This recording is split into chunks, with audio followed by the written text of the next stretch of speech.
Alright ladies and gents, this is Ghost back with another jet tutorial. We're going to be covering the F-35 today and how to effectively take advantage of its capabilities. I know it's been quite a while since Back to Cocking came out, but a lot of people avoid the F-35 whilst playing Gulf of Oman or Wake Island because they tend to get owned by the other jet pilots in it. And therefore, if you're playing on the American team who only have access to the F-35s, with no air support, they usually end up losing. So I'm going to try and inspire you guys to give the F-35 a chance. Now, the main characteristic that sets this jet apart from the rest is its vertical takeoff and landing system, or VTOL for short. This is going to be the main focus of this tutorial since I covered most of the other principles to flying jets in previous tutorials. So the way this system works is like this. When you're below around 230 to 240 speed, your jet will go into hover mode, and anything above that will stay in its regular state. You can also take off from a standstill in hover mode, so if you press decelerate, the turbine will blow air downwards, forcing the aircraft to hover upwards. Be careful though, because you must be completely level in order to gain altitude. You can see here if I tilt the aircraft down, even though I'm still holding decelerate, I start to lose altitude. And as soon as you level out again, then you'll start to gain altitude. Otherwise, you'll simply end up falling. The main role of this fighter jet, and the one it excels at, is air-to-ground support. But first, I'm going to give you guys a few tips on dogfighting. I would say this is the number one thing that scares people away from using the F-35. And I'm going to tell you right off the bat that winning dogfights in the F-35 against flankers is far from easy. And the F-35 definitely feels a lot less nimble and generally more sluggish than the other Conquest jets. Just like in the other jets, keeping your speed at around 315 will help you achieve a tight turning arc, but it still feels as though the other jets turn tighter and are generally more responsive. On top of that, the hood in this jet is beyond seriously annoying.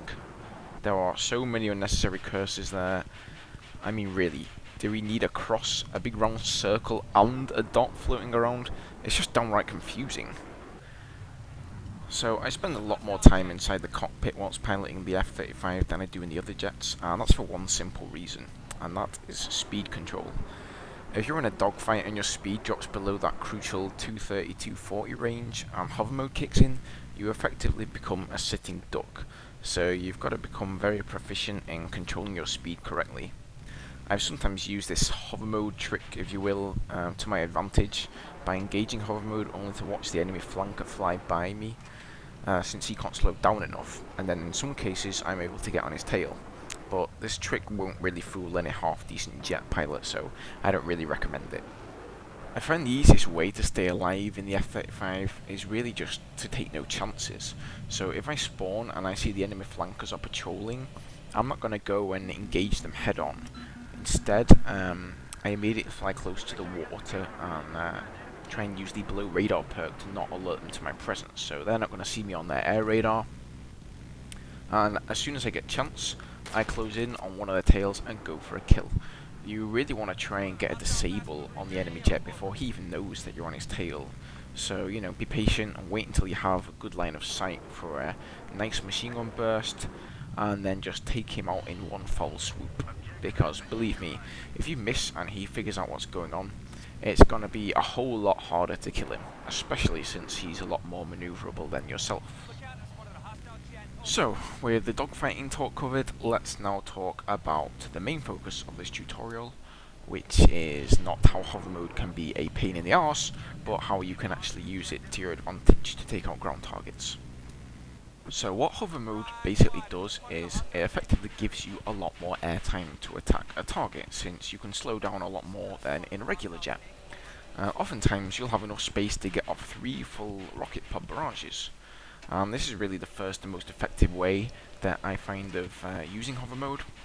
So you simply line up your target just like you would in any other jet and open fire. One thing to note is when you get to that 230-240 speed and you enter hover mode, you will experience a slight jolt and your aim will be thrown off a little. So usually I like to get off my first volley of rocket pods, and then when just as that jolt happens and you go into hover mode, I like to use that time to reload. The other way you can of course use this is to simply hover around near infantry and take them out with your machine gun. This however leaves you very open to incoming RPGs, s'mores, lock-ons, hell even tank shells, you name it really. So don't say that I didn't warn you. While I'm hovering around, I like to use the yaw controls to sort of turn the jet left and right, and then I use the mouse to fine tune. So if you happen to be playing on a console, I suppose that will be the left thumbstick moving it left and right for the yaw controls, and your right thumbstick to fine tune your aim. And if you're on PC, then it's A and D, and of course the mouse. This tactic can be very effective if you know you're completely safe from enemy fire, otherwise it's pretty damn dangerous. Another strategy I like to use on Wake Island is to hover over the middle of the water with the island all around me in a circle, and then just turn the jet left or right and scout for infantry to gun down. Once again, you're really open to any kind of lock-ons or RPGs, a little less than maybe you would be if you were like directly over the ground, but yeah, like I said, use this with caution. One thing that VTOL is nice for in this jet is if you happen to have to land and repair, it's nice to be able to hover takeoff before you speed up, so there's no risk of running into debris or rocks or whatever depending on where you landed. I'm sure that everybody's been in that situation where you get disabled, you do an emergency landing somewhere, and then you're actually not able to take off again because there's something blocking your path. When it comes to taking out choppers, I seldom use the hover ability. I don't really see it as necessary when I can easily take one down with a good strafing run anyway, and I feel that it only really puts you in unnecessary danger. That's about it from me guys. I hope you found this useful, and if you did, then hit that subscribe button because I've got plenty of gameplay tips and guides to come in the future.